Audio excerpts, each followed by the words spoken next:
here at the Scout Factory, picking up my third Scout. So I had a Kenai, an Olympic, and now I'm picking up an Olympic pop-up. The reason for this is I've had a third kid, and this is one of the only campers on the market where I feel that my little munchkins are gonna be able to jump around, have fun, and sleep really well. There are bunk options out there. I was actually looking at another really cool camper, Adventure Camper, has a bunk option, but my kids are pretty young, so having the rooftop tent is fun for them and exciting. They get to have their own place to hang out. Gives mom some more space inside the camper. This guy here, at the end of the video, we're gonna do a little quiz to see if you can find which model year this is, a 25 or 26. So we'll test you guys at the end maybe. But this camper is gonna be a little bit different for me. This has a cooktop in it right now, but I'm gonna pull that cooktop out, which means I won't need this propane compartment here. So I have a little bit more storage for gear. So I probably won't use this propane because I'm gonna go with the Jetboil. I'm a big fan of the Genesis Jetboil system. Has little LP tanks, but I can take it outside. I can take it elk hunting. I can take it over. So I really like the Genesis Jetboil. That's kind of my jam for a cooktop in here.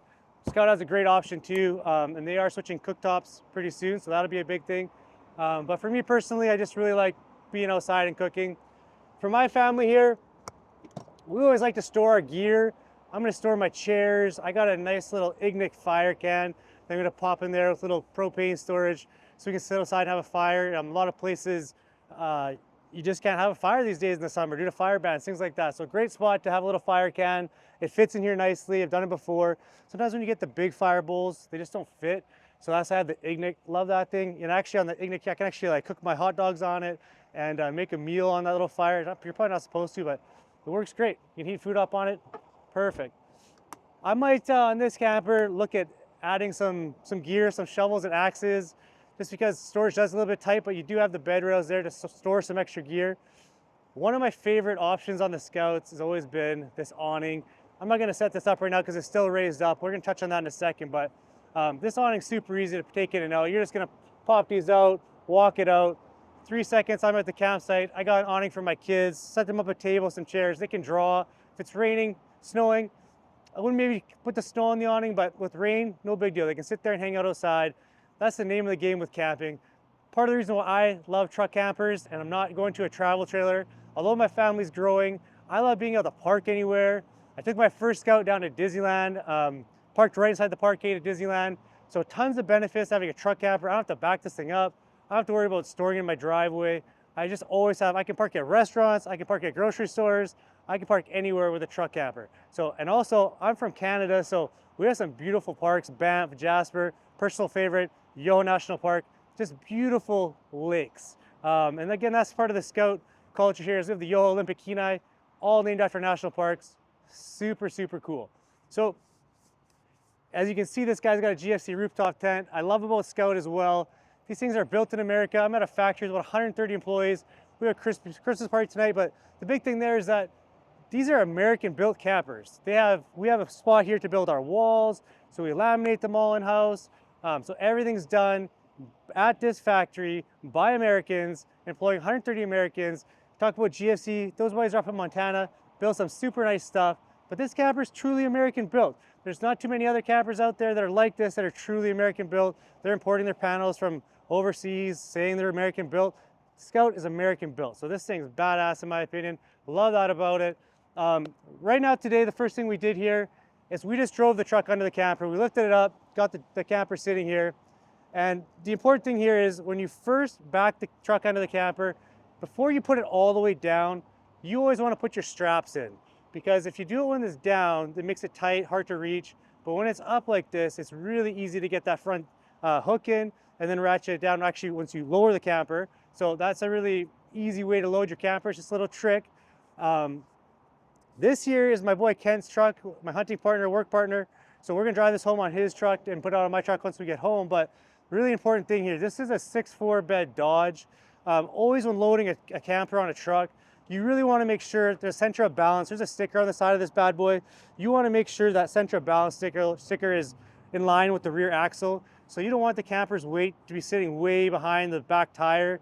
That's just not gonna provide a great ride experience. Along with that, I always recommend airbags. Timberins will work too. Airbags are my jam, but Timberins also work. The point is, you want this truck and camper to ride flat when you got the camper go down the highway. you want to be safe. So in my opinion, safety is always number one. Get some good tires, get some airbags. I always recommend E-range tires. Did some videos on that in the past, but good tires, airbags. And the only other thing you need for this, well, two things, is a rubber mat for underneath it, and then a 7-way plug, which is going to link your camper's power to the truck's power. It's going to run your clearance lights. So if you're under DOT regulation, there are height and width requirements, which is why the wider Scouts do need to have the clearance lights on them. So I'm going to just show you here quickly my kind of thoughts on bringing it down. I got a drill here. Some people question, along with loading, or the easiest way to load it is you can actually shift the camper by working the jacks. Now I've done a full video on this before showing this, if I know how to work a drill still. It's been a little while, but I can see there's a little gap here. So what I want to do is bring the camper forward. So if I want the camper to go back, I do the back jacks first, but because I want the camper to come forward a bit, I'm going to lower it, and you'll see the camper actually comes forward. And this is going to be the same thing on the left to right. So I'm going to walk over here and just have a quick look at this side, but if I want to move it side to side, it's the same concept. If I want the camper to move towards me on the right, or left, I guess I'm on now, I don't know how to work this drill bit, is it's going to shift the camper to whichever side I bring it down. The camper's actually going to move a little bit this way.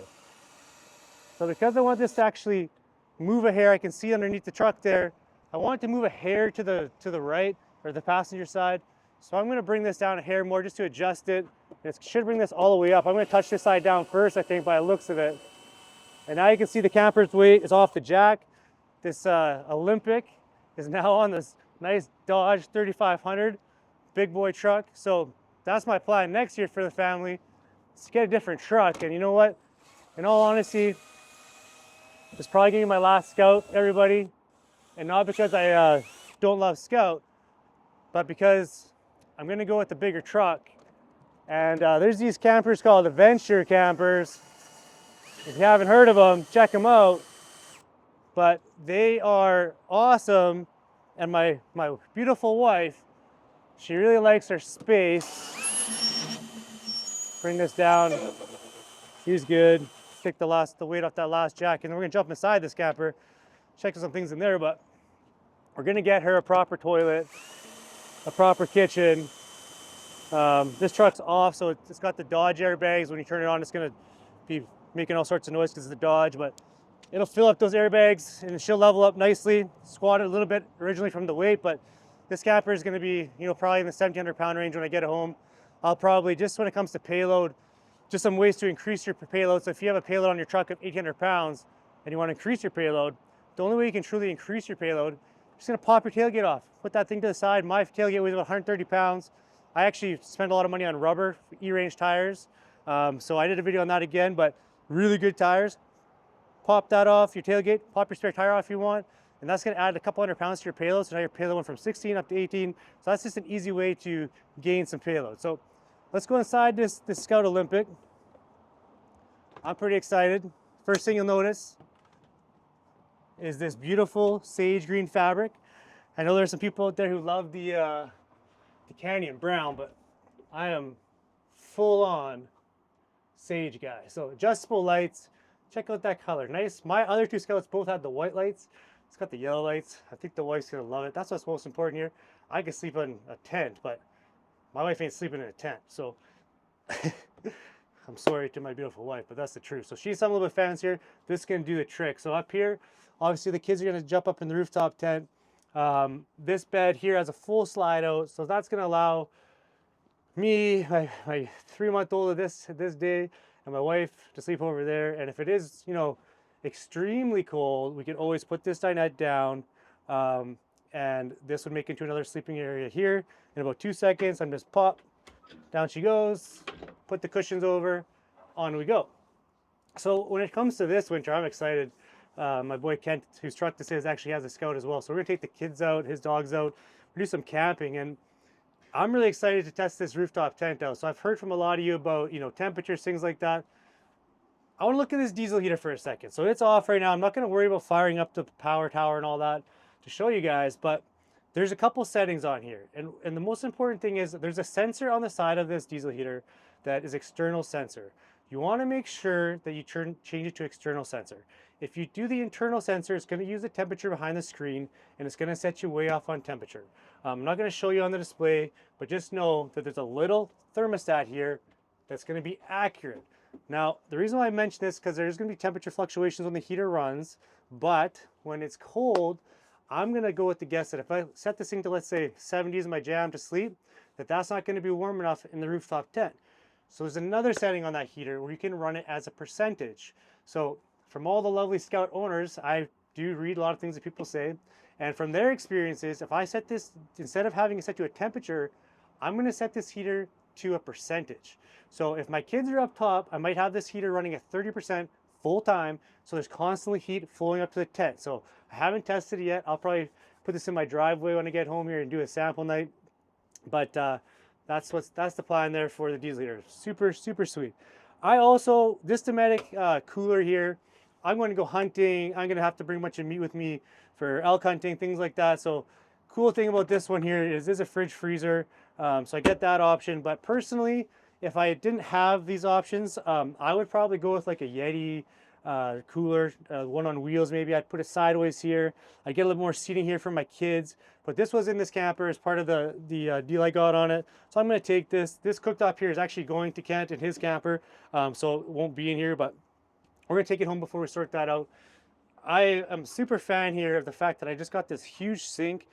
Both my past campers, the sink was, quite a bit smaller. So in terms of like washing out my coffee pot, letting the kids brush their teeth, people should be happy about that. So that's good. I'm going to get this thing home and decorate this thing a little bit. I'm looking here thinking while we're talking on this video is, am I going to put a mirror here? I realize it's a little bit smaller than my Kenai was, so I don't think my mirror is going to fit the same way. A couple pictures in here maybe. I've actually never owned a set of Scout bags in the 5 years or 6 years, 2020, it's getting close to 6 years. I've been with this company and been with Scout, so proud to be a part of Scout for a lot of time. I've kind of switched roles a little bit and won't be as much a part of Scout moving forward, but I'm going to own a Scout camper, so that's cool. But I got these sweet bags, so these come in the house to pack, so I can bring them inside. The wife can pack up the kids' clothes, diapers, whatever we need. Or I got two of them, so I can put food in one. So I got some food storage up here, taken care of like that. Everybody's happy. I got some cool gadgets from my years of owning Scout. So I got some Goal Zero stuff that I think it's awesome. I got a lantern. I got a portable speaker, I think, maybe somewhere. I don't know where that is anymore, but I got some really cool gear to go with this camper. And I got outside Nomad still from one of my past videos. It's a Goal Zero Nomad 200 solar panel. So if I'm worried about charging, I have another way to get some power into this thing and charge it back up. But I find this new Expion battery to just be game changer. I actually believe it. The 3000X from Goal Zero was decent, but I think almost one Expion 360 competes with it. There is an option for a second camper in here, or a second battery in here, sorry. I didn't get the second battery quite yet because I have the panel, things like that. I'm going to test this out first and see how 132 amp Expion 360 battery does for me, but we'll see how that goes, and if I need to add a second one, I can. This setup's going to look a little bit different than other people's campers because this is one of the first times that I had my friends here. I had my friends do, Richie and Christian, they did a switch for me. They put in the power tower. So this is going to look different because the disconnects are different in here, and it's not the same as the ones that you'd usually get. This had a Goal Zero originally, this camper, but the thing here is you want to make sure you turn your battery on. So a lot of times people will say, hey, my camper has no power. It works when I plug it in, different things like that. But if you don't actually turn your battery on, then everything else isn't going to work. So I haven't played with this new system too much yet. I can see you got lights running. That's what's important. I know my boy Richie tested everything, diesel heater, my fans in here, everything. So I know everything's going to work because I trust what he says. But that being said, when it comes to my last campers, I was one of the first people to put a larger fan here, 14 by 14 fantastic fan. This guy, because I have the rooftop tent, the bigger fan doesn't fit, so I'm gonna have to manage with this smaller fan. I'll likely put another fan in here just to help move some air. So I'm not sure how I'm gonna get this. I had some tricks in my past videos about closing everything up, opening up those nose windows, and then you get tons of airflow. So I'm gonna have to do some playing around here. Some of you guys might have some tricks. Comment if you do, to really move the warm air in the summertime. AC is not an option if you have a rooftop tent right now in the Scouts, but I know the pop-ups are gonna have them in spring for the pop-ups, and then maybe one day they're gonna, with Scout, have an AC for the rooftop tent, and maybe in a larger fan option, because technically, if you got a larger fan, but you just got a smaller lid on it, I think it should fit. So I think just a little investigating there would need to be done. All you have to do is cut a 14 by 14 square, wiring's up there, attach it all up, put a lower lid. That might be something I look at if I'm really feeling creative. But what's most important here is my kids are going to be in the rooftop tent. My wife might even sleep up there. When you're up in the tent, I've stated I've done videos staying at expos in Virginia, places across the country. I was doing a map the other day, and I was telling Kent here, I think I've been to like close to 30 states being a part of Scout, which is super cool. But yeah, I mean, you get some really nice views is what I'm getting at with this. Allude to, when you're in that tent, it's like nothing else. When you're sleeping on a ground tent, not only not super comfortable or awesome, but you don't get views like you do on this. Even sleeping in this bed here, yeah, if you have to pull in the right way, you make a nice, lake view, things like that. But up in the tent, you get like the full view. I actually did videos where you see the whole expo grounds and things like that, so you can get some really nice views up there. Again, I'm super excited here to have this new fabric. I have the orange fabric on my rooftop tent. Probably can't really see it the way we're sitting here, but it is the orange GFC. So I got the orange and the green. I'm super excited to see. I know me and the owner there had a bet about which one would be more popular, the Canyon and the Sage. And I'm pretty sure the Sage is winning, like pretty decently, but I still got to pull the numbers on that so I can get a steak dinner out of that guy or something. But sometimes he's hard to track down. So we'll worry about that after. And so I actually own still another Lifesaver jerry can. I put all my stickers of the places I've been in my other Scout all over that, like the Lifesaver. But I at one time did a Dometic Go setup and a video of the faucet right at your sink. You just tap it, you have running water with your separate tank. Now that's a super cool setup, and I did enjoy it.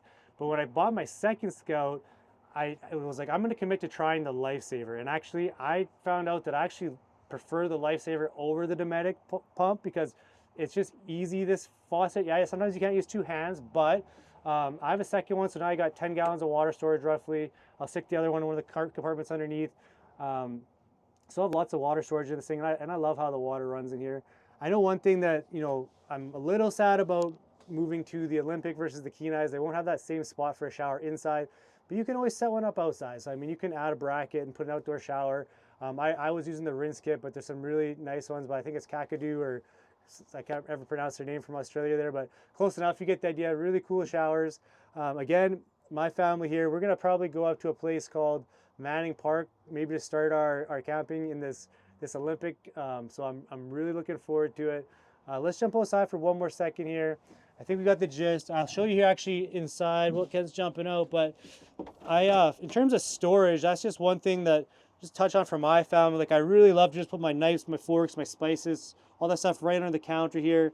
And then underneath this floor here, because in 2022 or one, we had the back storage cubby, but you can actually slide lots of stuff up here. So if my chairs aren't working out there and I want to bring something else, like a mat for my feet, or whatever it might be, I do slide things down under here, fit tons. And there's tons of storage underneath the dinette here for your food. If you want to put a little bin, you can stuff tons of food in there. Never had a problem with food storage in here. And I mean, you got this huge cooler if you want to bring frozen goods in this one, or if you don't have the freezer, I mean, you can fit tons of food. Getting a little tired here, but the step situation. So you can see if Kent backs up a little bit, is we got a simple 3-step, and this is what I'm going to use on my camper too. I used one on my Kenai when I first bought a Scout, and then on my Olympic, my second Scout, I was using this setup where you can actually get out and have this platform. Now I love this idea because you can take your shoes off, all your muddy, dirty stuff can stay out here. In the Kenai you got a mud pan, but in the Olympic you don't. The thing is, I just don't want to carry the weight of the tailgate, and I still have this 3-step. And it's super easy to use. And when you're done with this is not the prettiest 3-step here. This is a factory 3-step. But once you're done with it, you just pop it up, stick it along the carpet. When you open the door, you pop it back out. It's really easy to use. The only time that it was a problem is the wind came up one night and blew my steps against my door, and I ended up having to jump out my emergency escape one night, but that was like probably 4 years ago.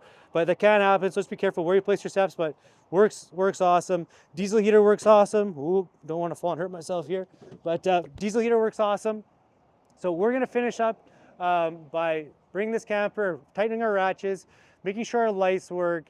It's gonna look great. When we fire up this truck, it's going to level out and look really good. So there's a couple of things inside that camper that would have told you what model year this camper was. So if you caught on to what those two things were, I'd like you to comment below and let me know.